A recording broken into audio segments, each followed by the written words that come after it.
तो सबसे पहले मैं अपना इंट्रोडक्शन एक शायरी से देना चाहता हूँ। मैं जब अपने शहर का नाम सुनता हूँ तो कुछ अलग सा खिलता हूँ। मैं जब अपने शहर का नाम सुनता हूँ तो कुछ अलग सा खिलता हूँ। मैं चाहे जहाँ भी रहूँ लेकिन दिल में लखनऊ का लहजा लिए फिरता हूँ। नमस्कार, मेरा नाम अभिजीत श्रीवास्तव है और मैं ब्लैक पाल आर्ट्स थिएटर से हूँ और मैं बेसिकली लखनऊ से हूँ। तो शुरू करते हैं। तो एक बार मैं एक घर में गया था, किसी की डेथ हुई थी और उस बंदे ने सुसाइड किया था। तो बहुत भीड़ थी, उस पर मैंने एक चीज़ लिखी थी कि खाली खाली सा मेरा घर एक रोज़ लोगों से भर गया। खाली खाली सा मेरा घर एक रोज़ लोगों से भर गया। अकेले घूमने वाला वो उदास सा लड़का जब अचानक से मर गया। मैं जब जिंदा था तो मेरी मदद करने इनमें से कहाँ कोई आए हैं।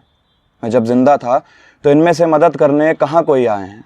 और आज मेरे मरने के बाद बारी बारी मेरी अर्थी के नीचे अपना कंधा लगाए हैं। और सही बात है कि कभी कभी मजबूत इंसान भी कमज़ोर होने पर मजबूर होता है।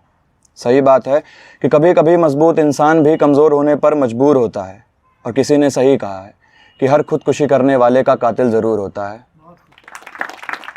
एक लिखा था मोहब्बत पे कि तेरी और मेरी मोहब्बत पे एक किताब लिखूँगा, उसमें मैं अपनी मोहब्बत के सारे हिसाब लिखूँगा। पूछे अगर तेरे बारे में कोई तो उसे देने वाला उसमें वो जवाब लिखूँगा। तेरे बारे में मैं सिर्फ शब्द नहीं अपने सारे जज्बात लिखूँगा। और जहाँ जहाँ भी तेरा नाम आएगा, जहाँ जहाँ भी तेरा नाम आएगा, मैं तेरे नाम को गुलाब लिखूँगा। तुझे सोच सोच के जो पल मैंने बिता दिए, उन सारे पलों को लाजवाब लिखूँगा। वो बात अलग है कि तुझे पा ना सका, वो बात अलग है कि तुझे पा ना सका, इसीलिए मैं अपनी किस्मत ख़राब लिखूँगा। देखा था तुझे कभी पाने को, देखा था तुझे कभी पाने को, ऐसा ही एक अधूरा सा ख्वाब लिखूँगा। शुक्रिया। एक होता है कि जब किसी का ब्रेकअप हो जाता है तो लोग अच्छी बातें नहीं बताते हैं, बुराइयां बताते हैं कि वो ऐसा करता था, वो ऐसा करती थी। तो उस पर लिखा था कि टू लाइनर एक कि मेरा बुरा बनने का बस एक ही इरादा होगा, मेरा बुरा बनने का बस एक ही इरादा होगा, उसकी हर कहानियों में मेरा ही जिक्र ज़्यादा होगा। एक लिखा था कि जैसे आजकल हर लोग कंपेयर करते हैं लड़का लड़की में, तो वुमेन एम्पावरमेंट के चक्कर में कभी कभी कुछ, मैं सबको नहीं बोल रहा, कोई बुरा मत माने मेरी बातों में, पहले ही बोल दे रहा हूँ। तो उस पर लड़कों को कभी कभी कुछ चीज़ों में दबाया जाता है कि अरे नहीं लड़का ही गलत होगा, कुछ भी रोड पे अगर हो रहा है तो नहीं लड़की की गलती है। तो उस पर एक पोएम लिखी थी कि छोटी सी उम्र में घर से दूर हो जाते हैं, पराए शहर में छोटे से कमरे में रहने पर मजबूर हो जाते हैं। हमारे लिए खुद से पहले हमेशा हमारा ख़ानदान होता है।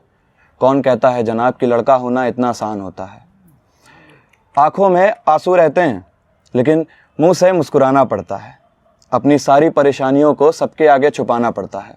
और वो तो बचपन में कहते नहीं कि रो क्यों रहे हो, तुम तो लड़के हो, रो नहीं सकते, तुम लड़के हो कि क्या रोते हो। तो उस पर लिखा था कि क्योंकि लड़के रो नहीं सकते, सोसाइटी वालों ने ये गंदा सा दाग लगाया है। वुमेन एम्पावरमेंट के नाम पे इन्होंने ही लड़कों की सारी इक्वलिटी पर आग लगाया है। इस फेक एम्पावरमेंट के चक्कर में कभी कोई गरीब जोमेटो वाला अपनी नाक तोड़वाता है तो कभी कोई ओला वाला लखनऊ के केस के बाद अपने आप को सही साबित करते करते उसी में खो जाता है। आखिर क्यों कोई हमारे लिए आवाज़ नहीं उठाता, क्यों कोई हमारे लिए भी मोमबत्तियाँ नहीं जलाता, क्यों कोई खुल के हमारा हाल नहीं पूछ पाता। कभी कभी लड़कों का भी हाल पूछ लेना कोई उनके ऊपर एहसान नहीं होता है। और कितनी बार बताऊं जनाब कि लड़का होना इतना आसान नहीं होता है।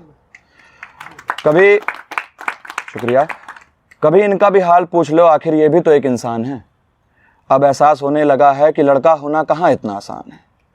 सिर्फ लड़कियां ही नहीं, लड़के भी अक्सर छोड़ देते अपना मकान है। यार लड़का होना कहाँ इतना आसान है। और ये लाइन मेरी फेवरेट है कि पापा से खुल के कभी भी अपना प्यार जता नहीं पाते हैं, पापा से खुल के कभी भी अपना प्यार जता नहीं पाते हैं। जनाब आखिर हर लड़के अपने पिता को कहाँ गले लगा पाते हैं। शुक्रिया।